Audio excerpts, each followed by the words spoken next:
l'hiver, je trouve que c'est génial. L'hiver, il pleut. Là aujourd'hui, il pleut. Tu vois peut-être pas, mais il pleut. Il y a du vent, il fait froid, il y a du brouillard. Les journées sont courtes et la nuit tombe tôt. Le soleil se lève jamais. Et c'est génial. C'est génial parce que tu peux pas travailler et parce que moi je peux pas travailler. Et pourquoi c'est génial de pas travailler? Parce que c'est le moment où tu peux te consacrer à 100% à ton entreprise. Tu peux travailler sur ton entreprise. Et ça, c'est un moment qui est privilégié parce que tu vas pas travailler sur ton entreprise au mois d'avril, de mai, de juin, quand c'est des mois où tu es chargé, que tu n'en peux plus. Tu vas pas travailler à ce moment-là sur ton entreprise. Mais l'hiver, où tu es coincé parce que tu as des intempéries, parce qu'il fait trop froid, parce qu'il y a 1000 raisons qui font que tu peux pas aller au chantier l'hiver, mais en fait, c'est le moment où tu vas pouvoir travailler sur ton entreprise et travailler à son développement et à son amélioration. Alors, comment est-ce que tu peux travailler sur ton entreprise? Je vais te donner quelques pistes de réflexion, mais il y en a peut-être plein d'autres. Le premier point, c'est que l'hiver, tu peux en profiter pour nettoyer ton dépôt. Parce que quand tu es plein, nettoyer le dépôt, c'est un truc qu'on procrastine tout le temps. Enfin, moi le premier. Et du coup, voilà, l'hiver, c'est le moment où tu peux nettoyer le dépôt. Euh, L'hiver, c'est le moment aussi où tu peux aller voir de nouveaux fournisseurs ou des fournisseurs avec qui tu travailles déjà et entretenir cette relation. Tu as le temps et puis peut-être qu'eux aussi à ce moment-là ils ont un peu plus de temps pour toi. Donc vous pouvez échanger convivialement et entretenir des bonnes relations parce qu'on sait que entretenir des relations avec ses fournisseurs, c'est conserver euh, l'assurance d'être bien servi après. Donc c'est pas du temps que tu perds, hein, pas du tout. Et c'est le moment de le faire. Voilà. Tu peux aussi l'hiver, en sachant que tu vas avoir du travail qui rentre pendant le printemps, c'est normal, c'est la saison, donc au printemps, on a quand même du travail qui rentre normalement assez simplement. À ce moment-là, tu sais peut-être que tu vas devoir embaucher, ou en tout cas faire rentrer du personnel, donc est-ce que tu vas prendre des sous-traitants? Si tu prends des sous-traitants, c'est le moment d'aller les sélectionner, parce qu'un sous-traitant, ça se sélectionne. Donc c'est le moment. Est-ce que tu vas prendre de l'intérim? Donc tisser des relations avec des agences d'intérim si ce n'est pas déjà fait, ou en tout cas les consolider comme avec des fournisseurs. Si tu embauches en CDD ou en CDI, c'est le moment de préparer la venue de ce nouveau personnel. Donc quelles tâches vont leur être attribuées, quelles missions ils vont avoir, comment est-ce que tu vas pouvoir les intégrer dans l'entreprise, les former à la culture d'entreprise, les former au terrain, etc. Donc c'est maintenant que tu peux préparer tout ça, ce qui va te faire gagner un temps fou quand tu vas recruter. Euh, c'est aussi le moment où tu peux travailler sur ton entreprise.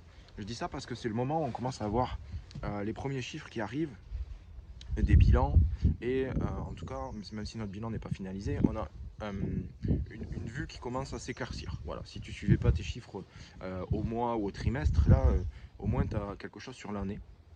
Donc avec ces bilans, tu vas pouvoir analyser quel est mon meilleur client, quel est le type de client qui me rapporte le plus, quel est le type de client qui me fait faire les chantiers les plus intéressants, ceux où je gagne bien ma vie, ceux qui sont le plus intéressants pour moi, mon équipe, mais aussi où je vais bien gagner ma vie. Et une fois que tu as identifié ce type de client-là, c'est le moment où tu vas pouvoir réfléchir à comment est-ce que tu as acquis ce type de client et reproduire cette méthode pour pouvoir acquérir à nouveau et faire venir un flux continu de clients de ce type. Ce qui va t'éviter de faire de tout dans ton entreprise et de sélectionner vraiment une partie d'activité qui te rapporte et avec des clients qui te rapportent. Et toi, en même temps, comme tu les sers bien, parce que tu aimes ce que tu fais et parce que les clients te payent correctement, tu vas attirer comme un aimant en fait ces clients-là en plus de ta partie marketing. Donc ça, c'est le moment de travailler sur ça, de qui était mon meilleur client cette année et comment est-ce que je l'ai attiré. Tu vas aussi en profiter pour peut-être innover, rentrer de nouvelles prestations dans ton catalogue. Et au moment de rentrer des prestations dans ton catalogue, tu vas pouvoir aller chercher des nouvelles informations, comme peut-être tu l'as fait au cours du salon Paysalia de 2021. Mais ça peut être aussi une recherche que tu vas faire sur Internet ou avec des fournisseurs que tu as déjà autour de chez toi et qui vont te permettre de valoriser ou en tout cas de faire rentrer de nouvelles prestations dans ton entreprise pour développer ton activité. Ça peut être une piste à étudier. Tu vas avoir aussi des chiffres qui vont te donner des rentabilités.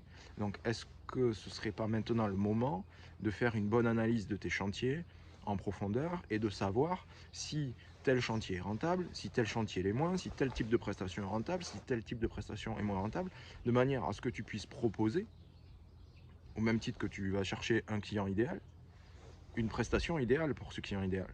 Donc si toi tu penses que comme ça, à vue de nez, c'est telle prestation qui est bien parce que tu aimes bien la faire et tout ça, mais qu'au final elle ne te rapporte rien, peut-être le moment justement de te dire, attends, est-ce que vraiment cette prestation me rapporte ou pas? Et si elle ne me rapporte pas, est-ce que je peux monter les prix pour faire quelque chose qui me plaît au bon tarif?